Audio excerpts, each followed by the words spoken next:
રાજકોટ જિલ્લાના ઉપલેટા તાલુકાના ગજાણા ગામ પાસે આવેલ મોજ ડેમ ઓવરફ્લો થયો. મોજ ડેમ ઓવરફ્લો થતાં ડેમમાંથી મોજ નદીમાં પાણી છોડવામાં આવ્યું હતું.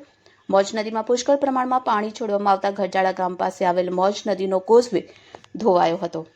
પાણીના પ્રચંડ પ્રવાહને કારણે નદી પરનો કોઝવે ધોવાયો. અગાઉ પણ આ કોઝવે ધોવાયો હતો.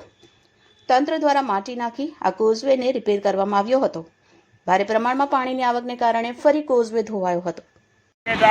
તાલુકાના ગઢાળા ગામના પૂર્વ સરપંચ નારણભાઈ આહિર આજે 2 દિવસથી બોટ ડેમ માટે સતત વરસાદ હોય, જેને કારણે બોટ ડેમના તમામ દરવાજા ખુલ્લા હોય, જેને કારણે અમારા ગામનો જે મુખ્ય રસ્તો કોઝવે આવેલ છે તે અત્યારે ડેમના દરવાજા બંધ કરેલ હોય, જેથી અમારો રસ્તો ખુલ્લો થયેલ છે.